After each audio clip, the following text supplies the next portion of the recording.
Hello, hello. Right, Kiviaq. This is the Holy Grail of fermented foods. I'm sitting here outside. Hopefully the audio's okay. I'm outside because Kiviaq is quite pungent and I don't want to stink out the whole house. I'm here in Kiviaq, right in the far north of Greenland. And Kiviaq was the reason I came to Greenland in the first place. And it all kind of snowballed from there.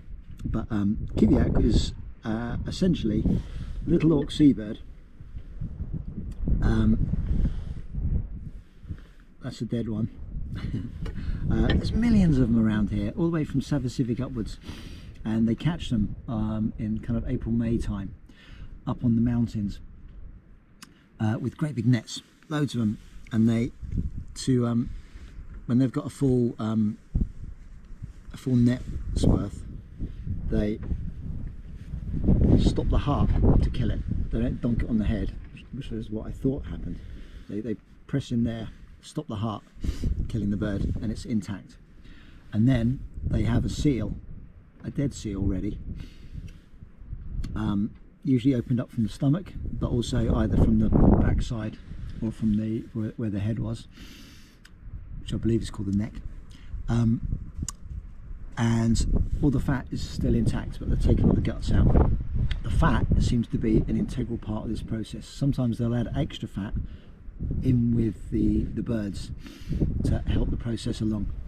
But depending on the size of the seal, you get between 300 and 500 birds in each seal. And normally they're black and white, and they're quite comical little birds, really cute. And they fly in kind of murmurations around the hills, and they're all over the sea as well. And they fly pretty fast and low to the water. And yeah, so they're that size, but hand size, small partridge if you're in Europe. And it's tacky.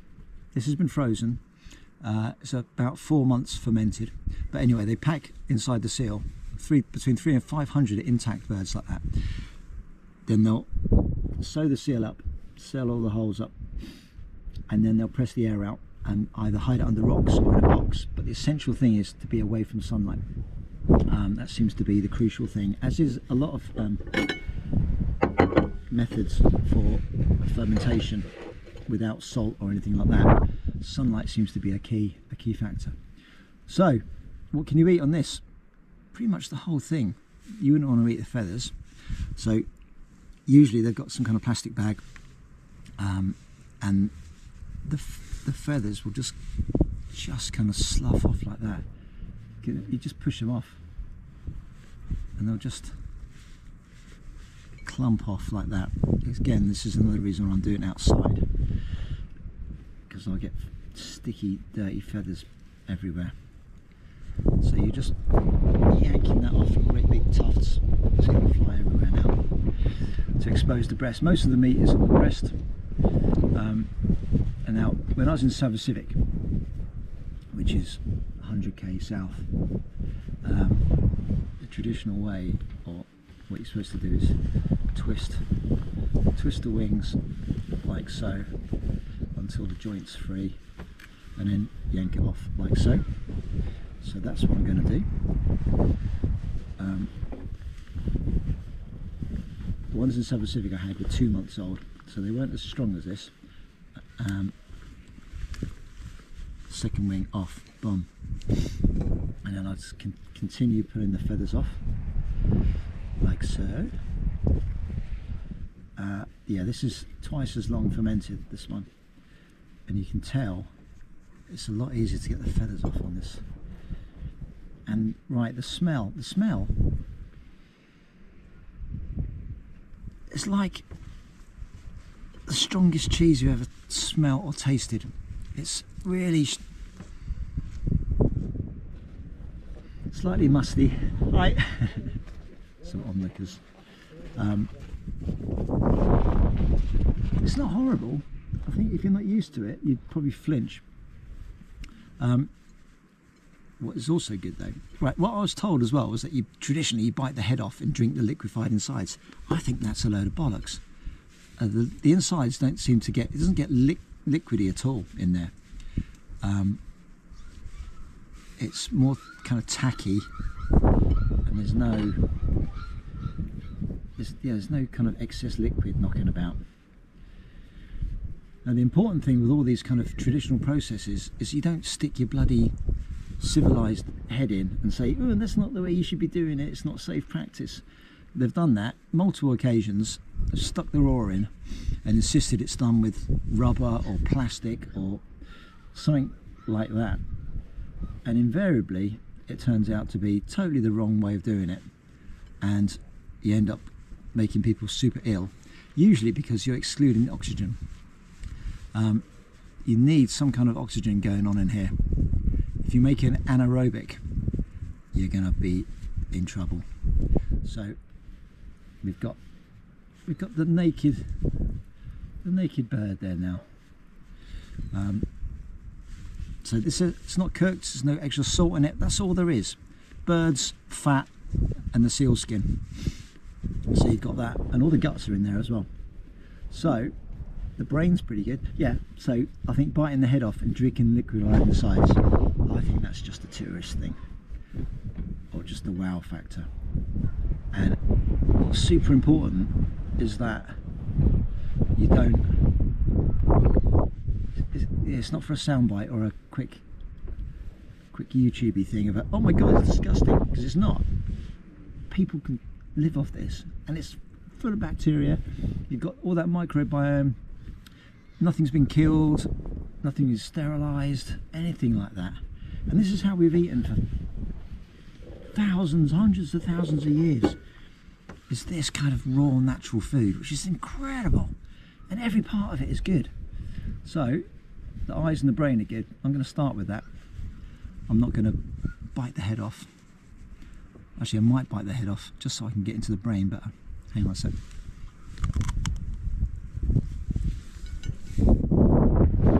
Okay, got the head. Now the skull's super thin behind, so I'm just going to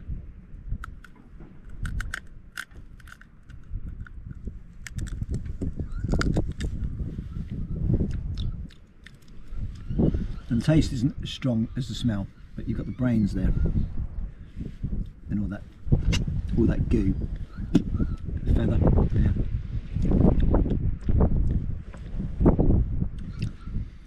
It's almost like a pate mixed with cheese, blue cheese. But it's not tangy like a lot of ferments, like a sauerkraut or anything would be.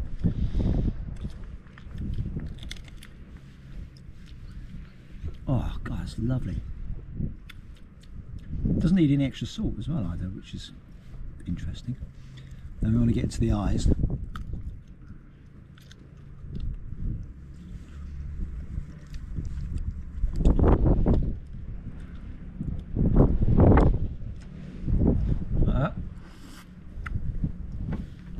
And you've got,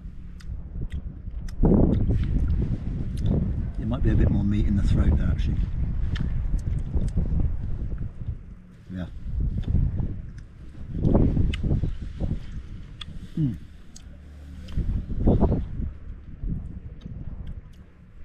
Tastes amazing.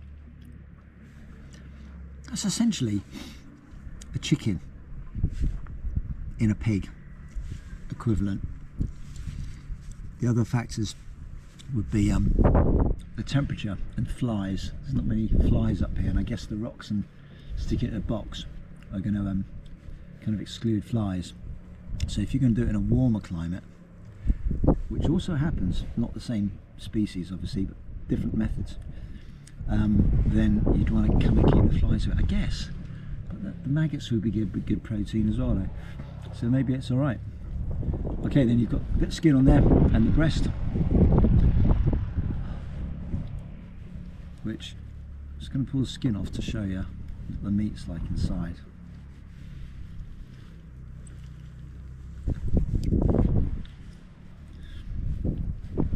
So it's only a tiny breast, as you'd expect. I should think there's not going to be much meat on the legs either.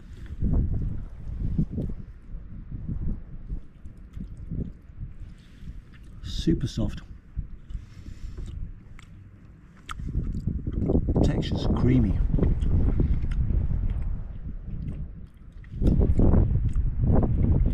There's no fermented tang. A little bit tacky in the mouth actually.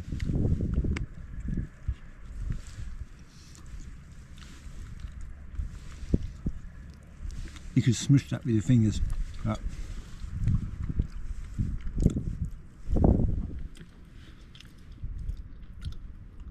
That is amazing. It's not off. You wouldn't go, oh my god, it's disgusting at all. What an incredible food.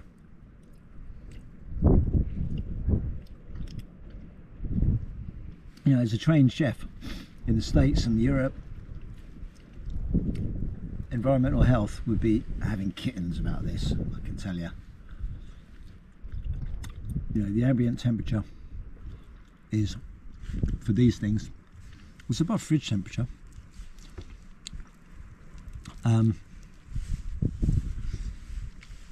There's no salt or preservative on it. Totally natural stuff. And being keto or meat, you get full quite quickly. So one bird would probably be enough for a person. You can catch them by the hundreds. They're like swarms of flies. There's so many of them. And Greenland's so vast, you just can't comprehend the numbers. There's probably tens of millions of these birds knocking about. So it's super sustainable as well. We'll try and get to the guts now. Let's go for the ribs. Super sustainable.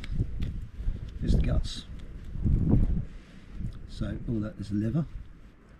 Look at that. I bet you if you're in a Michelin star place, you pay some good money for that.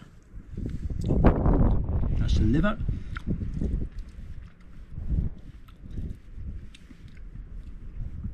But oh, the liver was a bit tangier. That is the intestines. Oh no, here's the intestines. What's that one? That might have been the lungs. And then that.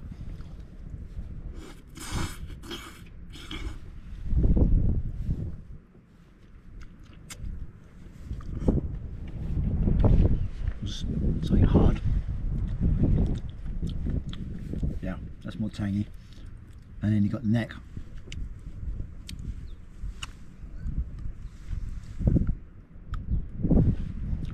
Feels like I should be eating this with a napkin over my head in a secret society dining room somewhere.